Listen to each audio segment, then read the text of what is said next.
Imagine descobrir que a traição mais infame da história foi, na verdade, uma mentira cuidadosamente arquitetada, uma mentira criada para esconder um assassinato político e a maior trama de corrupção do mundo antigo. Foi exatamente isso o que Baruch Spinoza encontrou em seu modesto escritório em Amsterdã, quando tropeçou numa prova capaz de mudar tudo o que acreditávamos. Um evangelho perdido, o testemunho do próprio Judas Iscariote. Mas o que ele descobriu vai abalar suas convicções mais profundas, porque a traição, como sempre nos contaram, nunca existiu. Nunca. E a Igreja sabia disso. Sempre soube. Por mais de 2000 anos, lutou incansavelmente para destruir a única evidência que existia. E tudo isso por um motivo que vai tirar seu fôlego. Você já sentiu que algo não encaixa na história da crucificação? Que a narrativa das 30 moedas de prata e do beijo parecia simplista demais, teatral demais para ser verdade? Há uma razão poderosa para essa sensação. Spinoza, o filósofo que a própria Igreja considerava o homem mais perigoso da Europa, encontrou essa razão enterrada num manuscrito que jamais deveria ter sobrevivido. Vou contar para você exatamente o que ele descobriu. Existe uma porta trancada que a Igreja mantém fechada há 2000 anos, e Baruch Spinoza encontrou a chave para abri-la. Sabe aquela sensação inquietante de que algo está faltando? Quando você ouve a história da crucificação e parece que peças vitais do quebra-cabeça estão ausentes, seu instinto está certo, sempre esteve. O que você está prestes a descobrir não apenas vai abalar tudo o que aprendeu sobre a morte de Jesus, mas vai revelar como 2 milênios de história foram deliberadamente falsificados, como a maior conspiração da humanidade ocorreu bem diante dos nossos olhos. Porque existe um evangelho perdido, um manuscrito que a Igreja tentou destruir durante séculos, que não apenas revela quem realmente traiu Cristo, mas expõe uma rede de corrupção tão profunda que mudaria para sempre nossa compreensão sobre poder, religião e a própria natureza humana. E o descobrimento de Spinoza não parou por aí.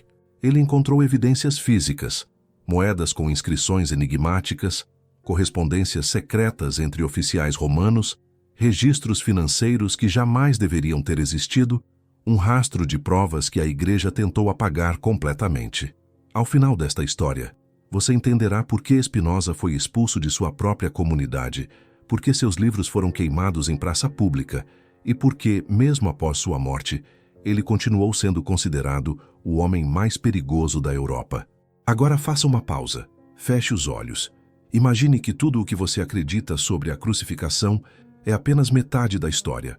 Estamos em Amsterdã, no ano de 1677. Baruch Spinoza está morrendo. Seus pulmões falham, mas sua mente permanece afiada como uma lâmina.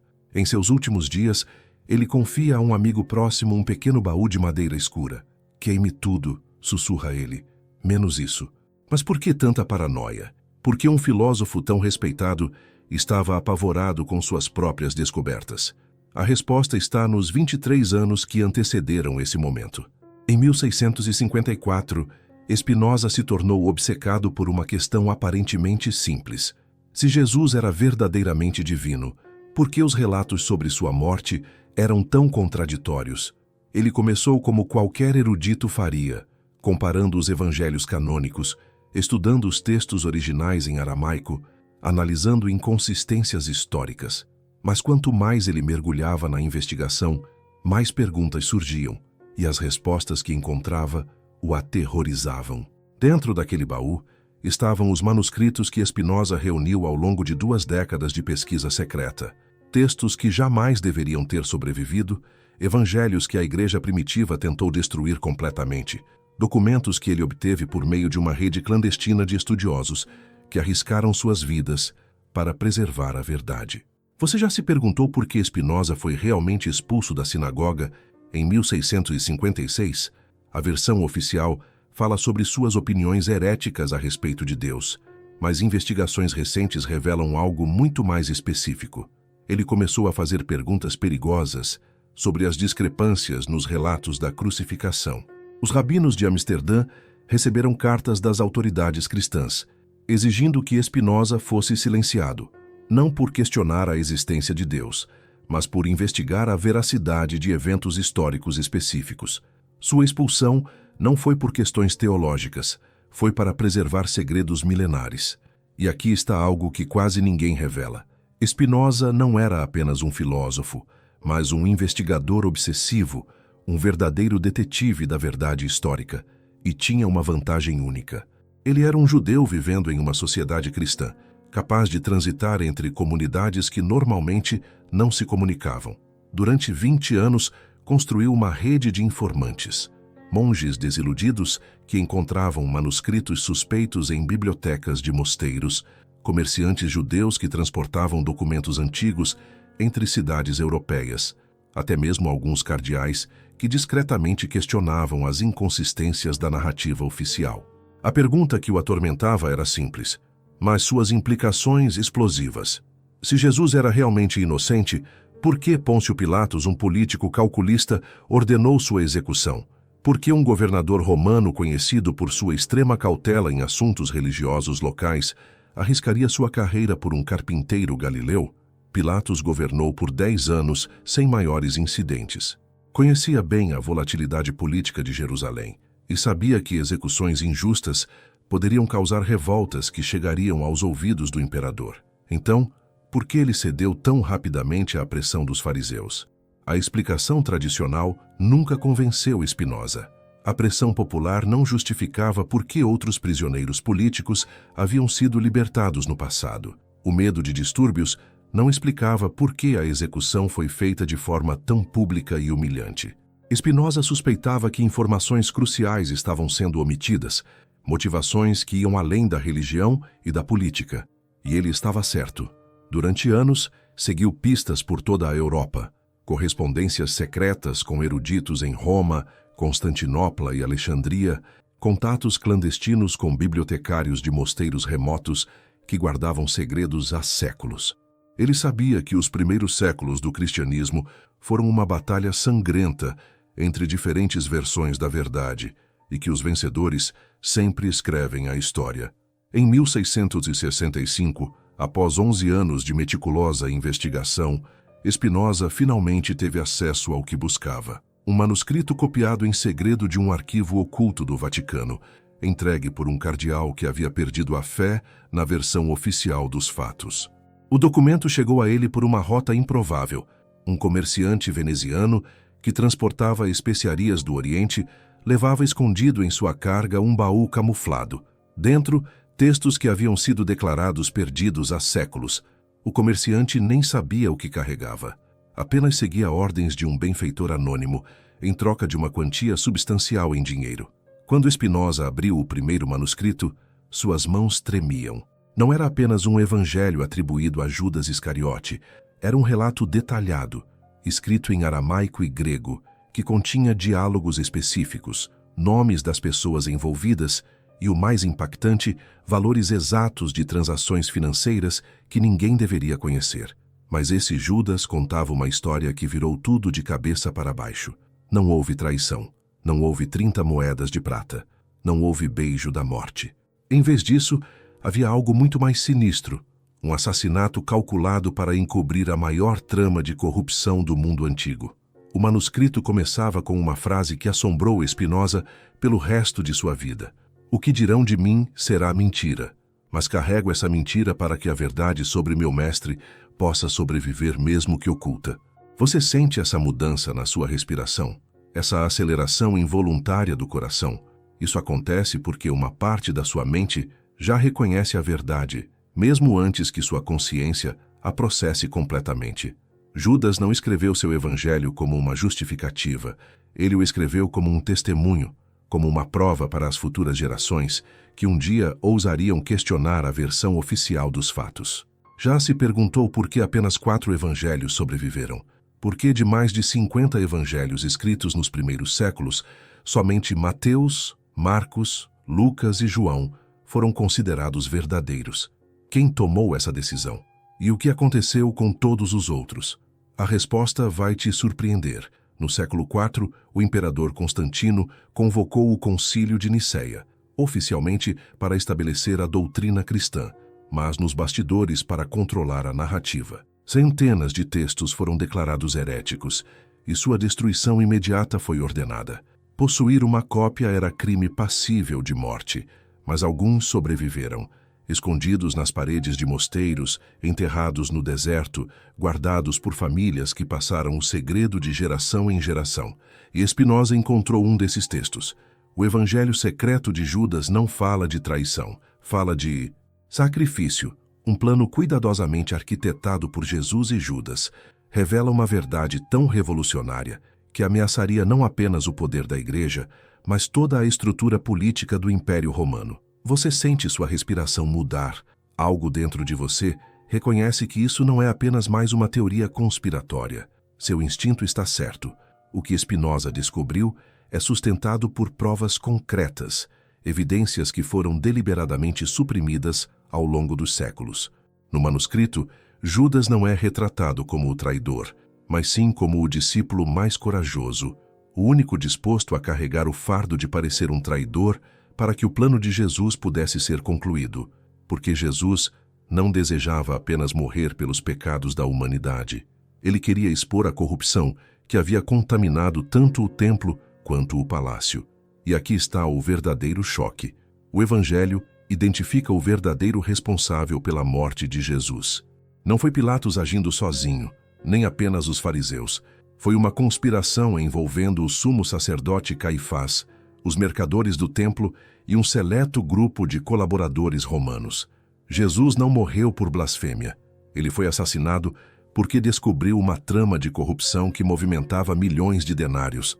O Templo de Jerusalém não era simplesmente um centro religioso, mas o verdadeiro banco central de Israel.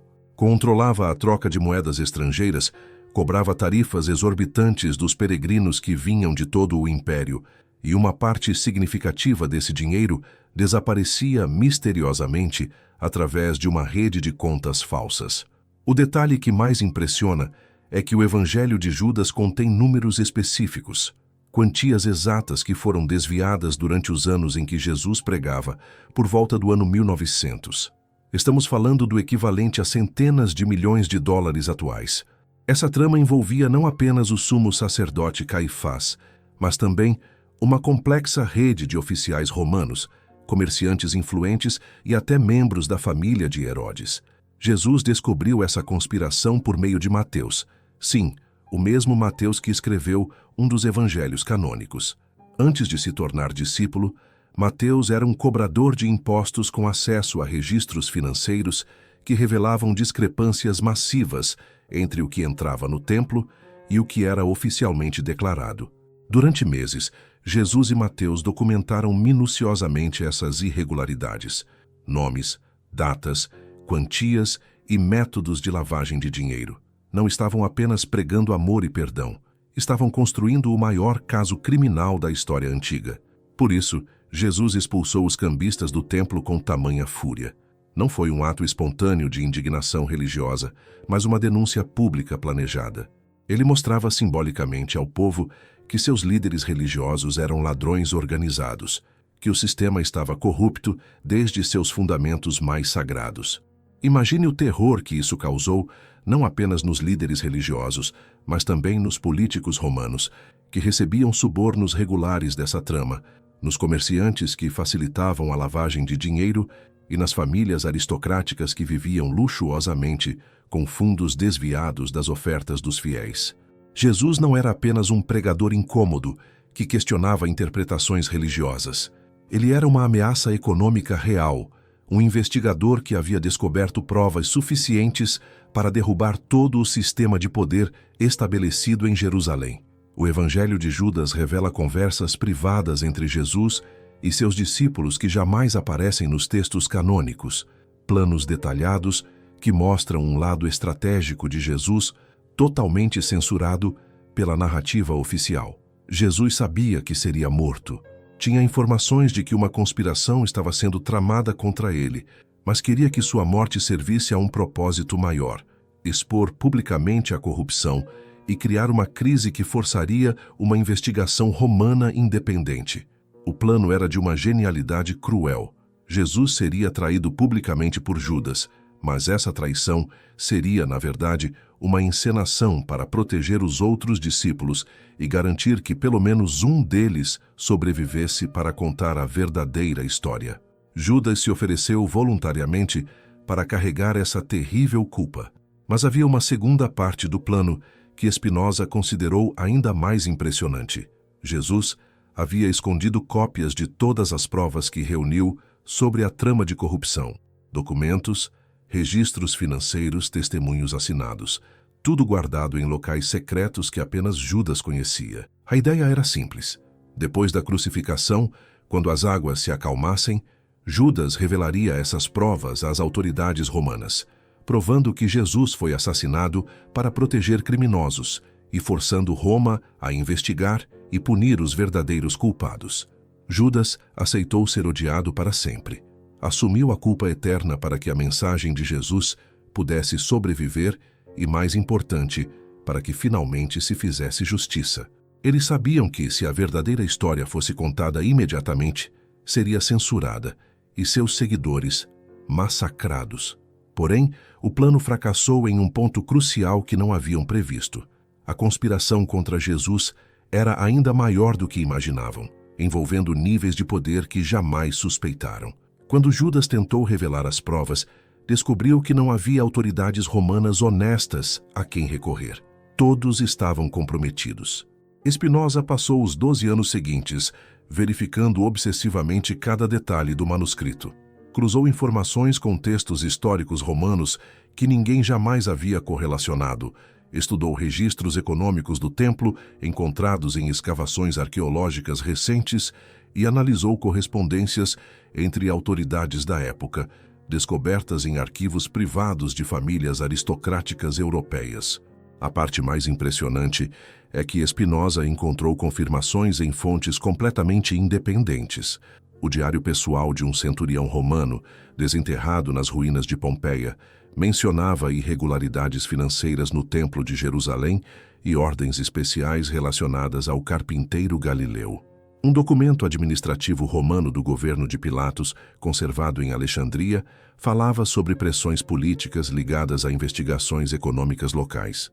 Até historiadores romanos contemporâneos, como Tácito e Suetônio, deixaram referências vagas, porém inquietantes, sobre desordens em Jerusalém relacionadas a questões monetárias e execuções políticas disfarçadas de assuntos religiosos.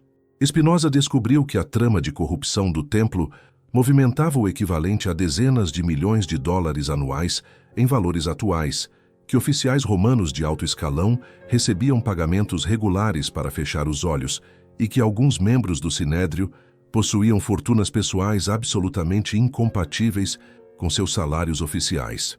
Ainda mais impressionante, encontrou provas de que algumas famílias aristocráticas de Roma tinham investimentos diretos nos negócios do templo, patrícios influentes que financiavam operações em Jerusalém em troca de porcentagens dos lucros. A corrupção não era apenas local, era internacional.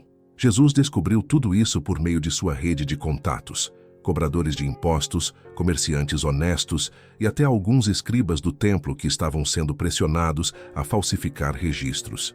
Durante meses, documentou meticulosamente cada transação suspeita, cada discrepância contábil, cada pagamento irregular. Ele não estava apenas pregando o reino dos céus, estava construindo uma investigação criminal detalhada que poderia derrubar toda a elite política e religiosa de sua época, possuindo provas físicas que sustentavam cada acusação. Foi por isso que foi assassinado, não por blasfêmia, mas por expor a corrupção. E a história da traição de Judas foi criada para encobrir os verdadeiros motivos, transformando um assassinato político em um drama religioso. Spinoza sabia que publicar essa descoberta seria um suicídio literal. Já havia sido expulso da comunidade judaica por questionar dogmas religiosos menores. Revelar provas contra os alicerces do cristianismo significaria a perseguição simultânea de judeus, católicos e protestantes. Em uma Europa devastada pelas guerras religiosas, não havia lugar seguro para alguém que ameaçasse todas as crenças estabelecidas. Mas ele não podia viver com esse segredo, não podia aceitar que a verdade fosse enterrada para sempre, enquanto bilhões de pessoas viviam baseadas em uma mentira cuidadosamente construída. Por isso, desenvolveu uma estratégia de preservação que chamou de semear a verdade. Spinoza começou a plantar deliberadamente pistas ocultas em seus textos filosóficos, referências que pareciam inocentes, mas que apenas os estudiosos mais atentos conseguiam decifrar. Códigos dissimulados em suas discussões sobre a interpretação bíblica, citações estratégicas que, quando conectadas, revelavam a verdadeira descoberta por trás de suas palavras. Em sua obra seminal, O Tratado Teológico Político, ele escreve algo que à primeira vista parece simples: a necessidade de reinterpretar os textos sagrados com base em evidências históricas externas e em documentos arqueológicos. No entanto, os estudiosos contemporâneos logo perceberam que ele estava propondo algo revolucionário. Spinoza sugeria que as escrituras oficiais omitiram informações cruciais que poderiam ser recuperadas por meio de pesquisas independentes. Ainda no mesmo tratado, ele faz uma observação aparentemente casual sobre a importância de distinguir entre narrativas políticas e revelações espirituais nos textos antigos. Mais uma vez, uma frase que poderia passar despercebida, mas que na realidade indicava que os eventos bíblicos haviam sido deliberadamente politizados para servir a interesses específicos e consolidados. A Igreja, ao compreender imediatamente a ameaça que isso representava, começou a agir. Cardeais em Roma iniciaram trocas de correspondência, alertando sobre o perigo que Spinoza representava para a estabilidade da fé. Seus livros foram proibidos em países como França, Espanha, nos estados alemães e em várias cidades italianas.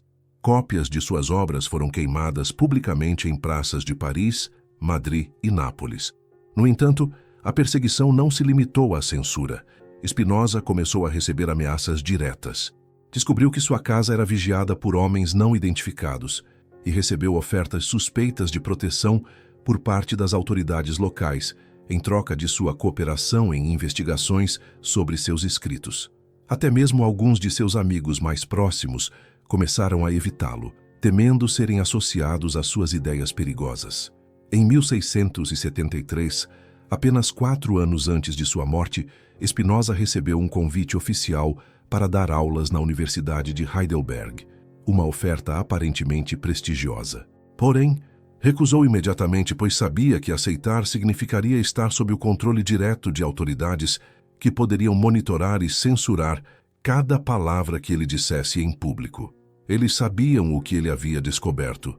Sabiam que Spinoza tinha em mãos algo perigoso, algo capaz de abalar os alicerces do poder eclesiástico, e fizeram de tudo para silenciá-lo. Quando Spinoza faleceu em 1677, agentes da Igreja saquearam sua casa em busca de manuscritos e documentos comprometedores. Encontraram um baú, mas já era tarde demais. Spinoza havia distribuído cópias do Evangelho de Judas para outros estudiosos. A verdade havia escapado. Nos séculos seguintes, essa informação circulou apenas em círculos muito restritos: filósofos da Ilustração, historiadores independentes e pesquisadores que arriscaram suas carreiras para preservar um conhecimento censurado.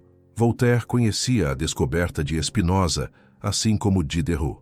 Nunca falaram abertamente sobre isso, mas deixaram pistas em suas obras, referências cifradas para aqueles que sabiam como buscar. Agora, você deve estar se perguntando: se tudo isso é verdade, por que nunca ouviu falar antes? Por que essa informação não está nos livros de história? Por que não é ensinada nas universidades? A resposta é mais simples do que parece. Algumas verdades são consideradas perigosas demais para serem amplamente conhecidas, porque há interesses poderosos que se beneficiam da versão oficial da história. Questionar certas narrativas ainda pode trazer consequências severas. Talvez sua mente já esteja mudando enquanto lê isso, como peças de um quebra-cabeça que finalmente começam a se encaixar. Isso não é coincidência, é o reconhecimento da verdade. O Evangelho de Judas não apenas revela quem realmente matou Jesus, mas também expõe como os sistemas de poder funcionam, como as narrativas são construídas para proteger interesses específicos e como a verdade é enterrada quando conveniente. E isso não aconteceu apenas há 2000 anos, continua acontecendo até hoje. Narrativas oficiais ocultam verdades desconfortáveis. Informações são censuradas porque ameaçam os poderes estabelecidos. Pessoas são silenciadas por fazer perguntas incômodas. Spinoza sabia de tudo isso, por isso não publicou sua descoberta abertamente. Ele entendeu que a verdade precisava ser preservada, mas revelada apenas àqueles preparados para recebê-la, àqueles que têm coragem de questionar o que sempre aceitaram como fato. E agora, você faz parte desse grupo seleto. Pessoas que conhecem a verdade sobre a morte de Jesus e entendem como a história foi manipulada para ocultar corrupção e proteger culpados. Mas isso é apenas o começo. O Evangelho de Judas revela muito mais do que a verdade sobre a crucificação. Ele traz segredos sobre os primeiros anos da Igreja, sobre como o cristianismo foi transformado de um movimento revolucionário em uma instituição de poder. Revela pactos secretos que moldaram a religião que conhecemos hoje. Você está preparado para descobrir o restante? Para entender como a Igreja primitiva fez um acordo com Roma que mudou para sempre o curso da história? Para compreender por que alguns evangelhos foram preservados e outros destruídos? Uma vez que você conheça toda a verdade, não haverá volta. Não será possível desver o que está prestes a descobrir. A porta que Spinoza abriu não pode mais ser fechada. Do outro lado dessa porta, há uma verdade que transformará para sempre sua compreensão sobre o poder, a religião e a natureza humana. Respire fundo, porque o que estou prestes a revelar vai muito além da morte de Jesus. Explicará o nascimento do maior sistema de controle da história da humanidade. O Evangelho de Judas contém uma segunda parte, considerada por Spinoza ainda mais explosiva que a primeira. Porque não fala apenas sobre como Jesus morreu, mas sobre como seus ensinamentos foram sequestrados, como sua mensagem revolucionária foi transformada em uma ferramenta de dominação. 3 dias após a crucificação, algo extraordinário aconteceu. Um acontecimento que mudou o curso da história humana. Não apenas a ressurreição que conhecemos, mas uma reunião secreta que selou o destino da verdade pelos próximos 2000 anos. José de Arimateia, um membro rico do Sinédrio que havia cedido sua tumba para Jesus, reuniu-se urgentemente com Nicodemos e outros líderes judeus, influentes em uma casa segura nos arredores de Jerusalém. Superficialmente, tratava-se apenas de uma conversa sobre como conter os distúrbios causados pela morte de Jesus, mas o manuscrito de Judas revela a verdadeira agenda daquela reunião de 3 dias que mudou tudo. Eles perceberam que haviam cometido um erro colossal ao assassinar Jesus. Não destruíram seu movimento. Na verdade, o transformaram em algo infinitamente mais poderoso e perigoso. Transformaram um investigador incômodo em um mártir revolucionário. E como qualquer político experiente sabe, mártires são muito mais perigosos mortos do que vivos. Os seguidores de Jesus estavam espalhando uma versão dos fatos que implicava toda a elite de Jerusalém. Falavam abertamente sobre corrupção sistêmica no templo, esquemas milionários de lavagem de dinheiro, um assassinato político disfarçado de execução religiosa. Se essa versão se espalhasse pelo Império Romano, seria o fim para todos eles.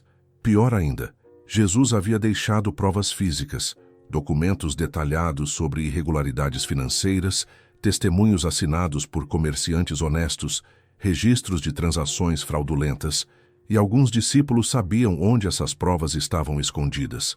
Foi então que José de Arimateia teve uma ideia que Spinoza chamou de o golpe político mais brilhante da história humana.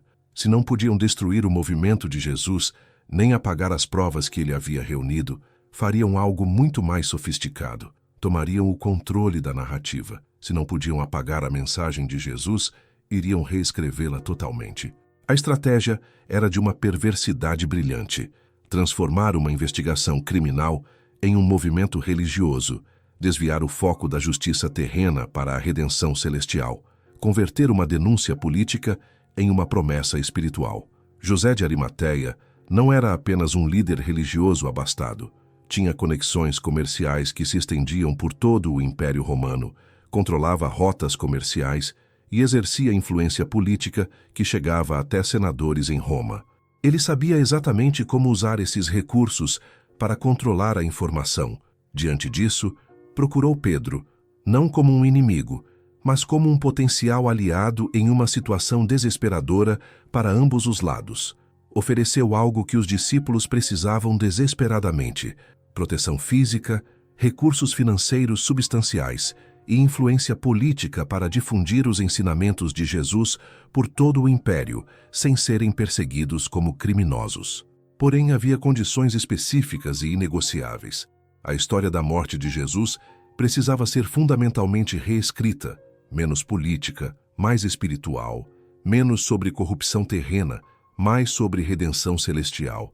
Essa é a verdade oculta que Spinoza descobriu e que muitos tentaram apagar, mas que agora começa a vir à luz. Está preparado para seguir adiante e conhecer os segredos que moldaram a fé e o poder que dominam o mundo até hoje? Uma narrativa celestial, menos focada na injustiça social e mais voltada para a salvação individual. E de maneira crucial, alguém precisava assumir a culpa pela crucificação. Alguém que já estivesse morto, incapaz de se defender ou contradizer a nova versão dos fatos. Um sacrifício que permitisse a todos os outros envolvidos escaparem das consequências. Judas Iscariotes havia se enforcado 3 dias após a crucificação, não por culpa ou remorso, como afirmava a versão oficial, mas por desespero puro. Ele sabia que o plano que ele e Jesus haviam idealizado fracassara completamente, que a verdade seria enterrada, as provas destruídas e que ele seria lembrado não como o discípulo mais corajoso, mas como o traidor mais infame da história. E foi exatamente isso que aconteceu. Judas tornou-se o bode expiatório perfeito para uma conspiração que envolvia dezenas de pessoas poderosas.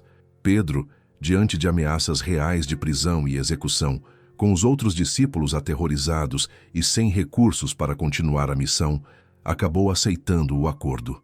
A história oficial seria completamente reescrita.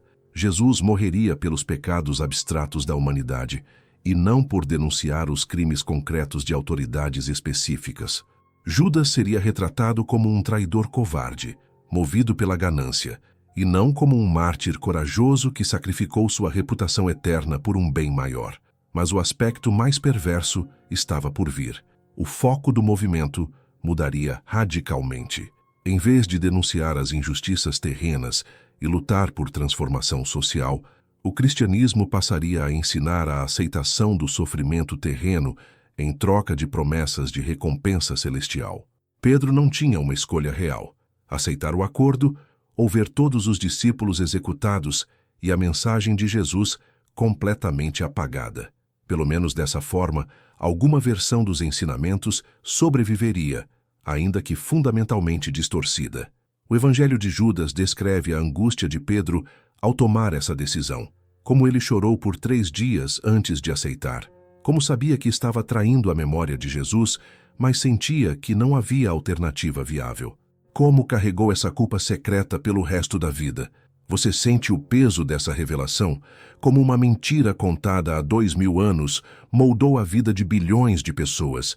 Como uma narrativa falsa se tornou o alicerce de toda uma civilização. Mas o Evangelho de Judas revela algo ainda mais perturbador. O acordo não parou ali, porque José de Arimateia tinha conexões que chegavam até Roma, e sabia que controlar o cristianismo emergente poderia ser muito mais lucrativo do que destruí-lo. Nos anos seguintes, o movimento cristão cresceu exponencialmente, mas em uma direção muito específica, enfatizando a obediência à autoridade, pregando a conformidade com o poder estabelecido e ensinando que a verdadeira recompensa estava no céu, não na terra. Dai a César o que é de César. Tornou-se mais importante do que expulsar os cambistas do templo. A mensagem revolucionária de Jesus foi cuidadosamente editada, transformada de um grito de revolta em um sussurro de sua missão. Durante décadas, essa nova versão do cristianismo se espalhou pelo Império Romano. E Roma percebeu algo fascinante. Essa religião não ameaçava o poder imperial, mas o reforçava. Ensinava ao povo a aceitar o sofrimento terreno em troca de promessas celestiais.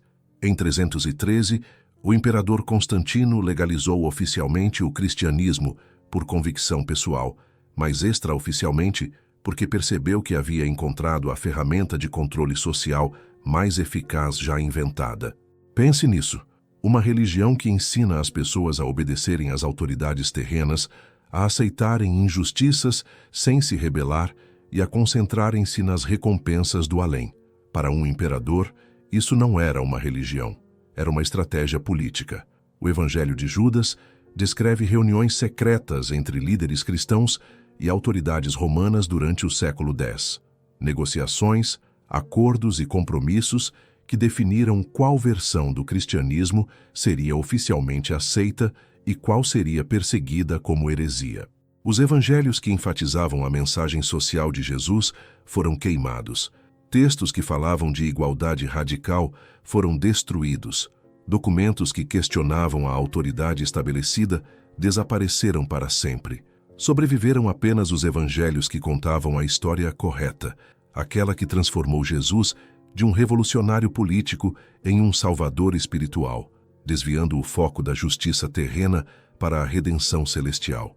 Spinoza percebeu que isso não foi uma evolução natural do cristianismo, mas uma manipulação deliberada, uma engenharia social executada com precisão cirúrgica durante 3 séculos e que funcionou perfeitamente.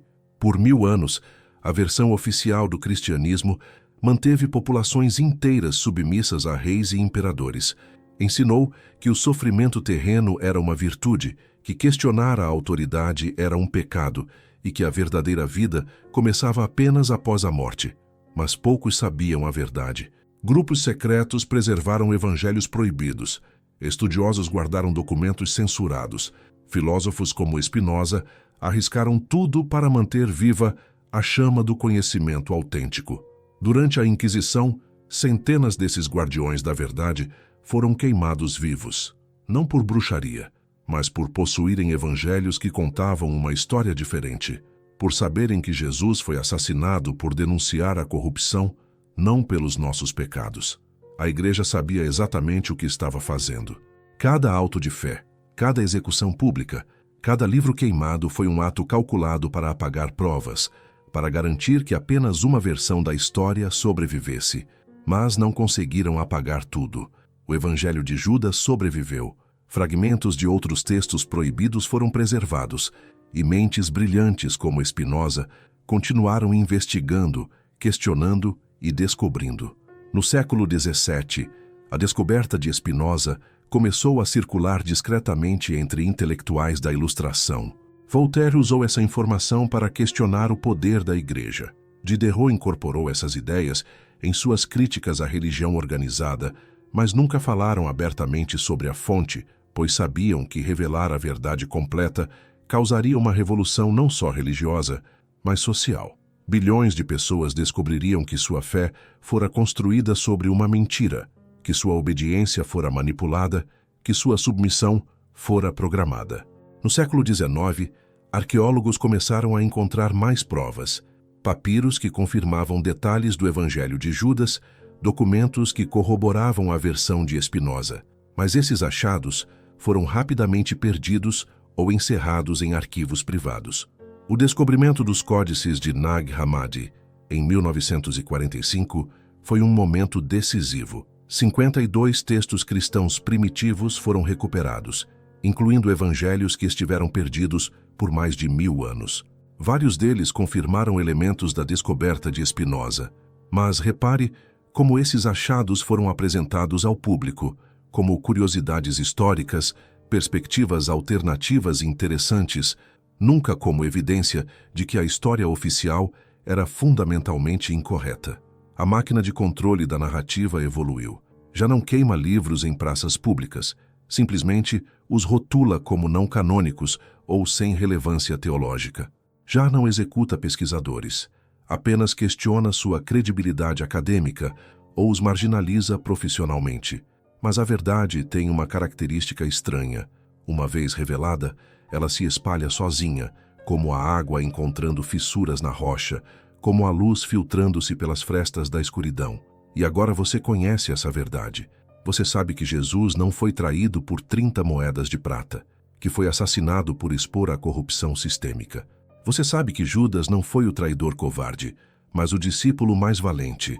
Você sabe que o cristianismo que conhece foi deliberadamente manipulado para servir a interesses políticos.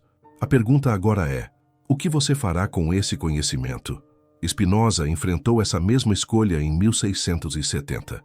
Poderia ter publicado tudo, revelado a conspiração completa, exposto 2000 anos de mentiras institucionalizadas, mas sabia que isso custaria sua vida e talvez nada mudasse. Então escolheu um caminho diferente. Plantou sementes, deixou pistas para que mentes futuras as descobrissem. Confiou que a verdade encontraria seu caminho através das gerações. E assim foi. Por meio de estudiosos da Ilustração, arqueólogos corajosos e pesquisadores independentes que arriscaram suas carreiras para preservar o conhecimento censurado. E agora chegou até você. Não por acaso, mas porque você é alguém que questiona as narrativas oficiais, que busca verdades incômodas, que tem coragem de olhar além da superfície das coisas. Mas lembre-se de algo crucial, algo que poderia ter se perdido em meio a todas essas revelações. Esta não é uma simples história sobre cristianismo versus ateísmo. Tampouco se trata de um ataque à fé sincera ou à espiritualidade genuína.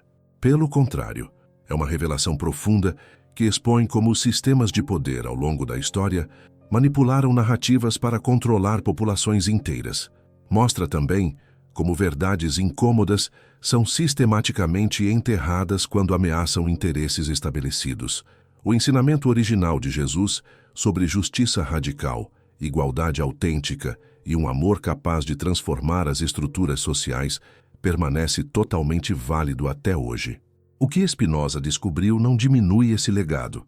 Ao contrário, ele o resgata das milhões de distorções que sofreu ao longo dos séculos. Sua pesquisa revela que Jesus foi ainda mais corajoso, revolucionário e perigoso para os sistemas opressivos do que jamais imaginamos.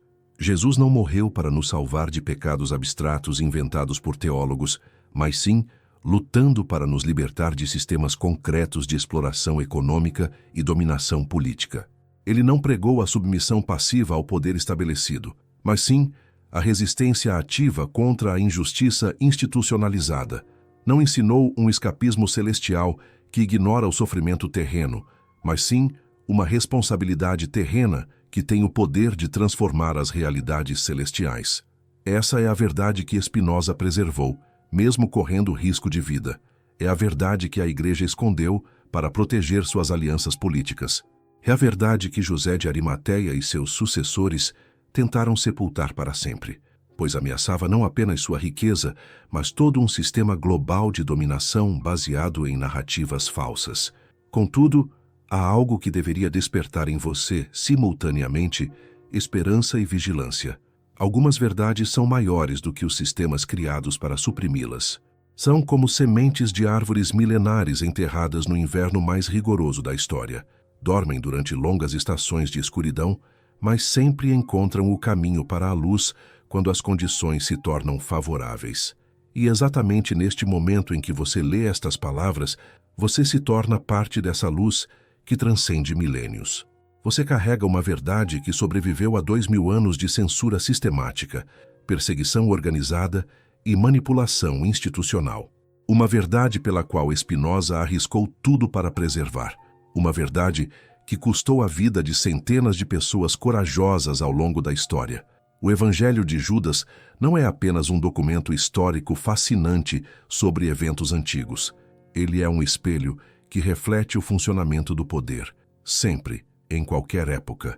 Revela como as narrativas são deliberadamente construídas para justificar injustiças, como mentiras repetidas com autoridade se tornam verdades aceitas sem questionamento. E se isso aconteceu com a história mais importante e influente da civilização ocidental, o que mais estará sendo ocultado neste instante? Que outras verdades estão sendo enterradas para proteger interesses poderosos?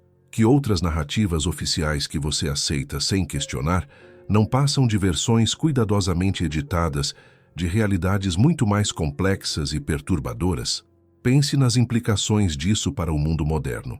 Quantas verdades oficiais você acredita simplesmente porque autoridades respeitadas as repetem incessantemente? Quantas narrativas convenientes você nunca questionou por parecerem óbvias? Quantas vezes você pode ter sido manipulado da mesma forma que bilhões de pessoas foram manipuladas sobre a morte de Jesus? Essas são exatamente as perguntas que Spinoza queria plantar em sua mente. Por isso ele preservou o Evangelho de Judas com tanto cuidado e risco pessoal, não apenas para revelar verdades sobre um passado remoto, mas para despertar em você a capacidade crítica de questionar todas as verdades impostas no presente imediato. Porque, no fim, a maior descoberta de Spinoza não foi sobre eventos ocorridos há 2000 anos, mas sim sobre os padrões que se repetem constantemente em toda a história humana. Sobre como reconhecer quando você está sendo manipulado neste exato momento. Sobre como distinguir a verdade da propaganda em um mundo que lucra astronomicamente com a sua ignorância. A porta que a igreja manteve fechada durante 2000 anos agora está completamente aberta. Você a atravessou. Viu com seus próprios olhos o que estava escondido do outro lado. Descobriu que alguns dos eventos mais importantes da história foram deliberadamente falsificados para servir a interesses políticos e econômicos específicos. Mas agora vem a parte mais importante desta revelação. O que você fará com esse conhecimento que mudou sua vida para sempre? Como usará essa consciência ampliada para navegar em um mundo repleto de narrativas oficiais que podem esconder verdades igualmente explosivas? Spinoza enfrentou essa mesma encruzilhada crucial em 1671. Ele poderia ter tentado expor abertamente os 2000 anos de mentiras institucionalizadas de uma vez, mas sabia que isso não apenas custaria sua vida, como talvez não alteraria fundamentalmente as estruturas de poder estabelecidas. Então, escolheu um caminho muito mais inteligente e duradouro. Ele plantou sementes de verdade que germinariam ao longo das gerações. Deixou pistas precisas para que mentes futuras as descobrissem. Confiou que a verdade autêntica sempre encontra seu caminho ao longo dos séculos, mesmo quando enfrenta a enorme resistência dos sistemas interessados em suprimi-la, e essa confiança se revelou totalmente justificada. A verdade encontrou seu caminho através dos estudiosos iluministas que desafiaram dogmas estabelecidos, através de arqueólogos corajosos que arriscaram suas carreiras para investigar evidências incômodas, e de pesquisadores independentes que se recusaram a aceitar versões oficiais sem provas sólidas. Agora, essa verdade chegou até você, não por acaso ou coincidência, mas porque você é exatamente o tipo de pessoa que questiona narrativas oficiais quando elas não fazem sentido completo, que busca verdades incômodas mesmo quando perturbam crenças confortáveis, que tem coragem suficiente para olhar além da superfície polida e investigar o que pode estar oculto por trás dela. Você agora possui algo que poucas pessoas na história tiveram: conhecimento direto sobre como grandes verdades são sistematicamente escondidas, distorcidas e manipuladas para servir interesses específicos. Você compreende os mecanismos exatos pelos quais narrativas falsas se transformam em fatos históricos aceitos sem questionamento. Isso não é apenas uma informação acadêmica interessante sobre um passado distante. É uma ferramenta poderosa para compreender o presente imediato, para reconhecer quando está sendo manipulado, para distinguir entre a verdade autêntica e a propaganda sofisticada, para manter sua mente genuinamente livre em um mundo que investe bilhões de dólares anualmente para controlar como você pensa sobre a realidade. A verdade sobre Jesus e Judas que Spinoza preservou não precisa da sua permissão para ser válida. Não necessita da aprovação de autoridades para ser verdadeira. Não precisa de autorização institucional para transformar vidas e expandir consciências. E talvez, apenas talvez, você esteja começando a perceber algo ainda mais libertador. A porta que imaginava ter estado fechada por 2000 anos, na verdade, nunca esteve trancada. As chaves sempre estiveram em suas mãos. Você só precisava desenvolver coragem e curiosidade genuína para questionar por que nunca tentou girar a maçaneta. Agora você conhece a verdade. E a verdade, como Jesus realmente ensinou antes que suas palavras fossem distorcidas, não apenas liberta, ela empodera, transforma e revela que você tem muito mais poder para questionar, investigar e descobrir do que qualquer sistema de controle gostaria que acreditasse. A conspiração que enterrou a verdade sobre Jesus durante 2000 anos continua operando hoje, em diferentes formas, mas com os mesmos objetivos fundamentais. E agora você tem as ferramentas mentais para reconhecê-la e resisti-la. As implicações são impressionantes. O trabalho de Spinoza oferece um roteiro, uma lente crítica para examinar as estruturas de poder que moldam nossa compreensão da história e da própria realidade. Pense nisso como uma história de detetive, mas cujo caso é o próprio tecido de nossos sistemas de crenças. O que está em jogo é extraordinariamente alto. O que acreditamos molda profundamente como vivemos. E as ideias de Spinoza fornecem um caminho para a verdadeira liberdade intelectual, uma liberdade para questionar, explorar e, finalmente, definir sua própria verdade. Não se trata apenas de precisão histórica, trata-se de reivindicar seu poder de ação em um mundo que constantemente tenta controlar a narrativa. Trata-se de compreender as formas insidiosas pelas quais a verdade pode ser manipulada e enterrada, e de desenvolver a resiliência intelectual para descobri-la, resisti-la e tornar-se, em última análise, uma força poderosa para a transformação do mundo.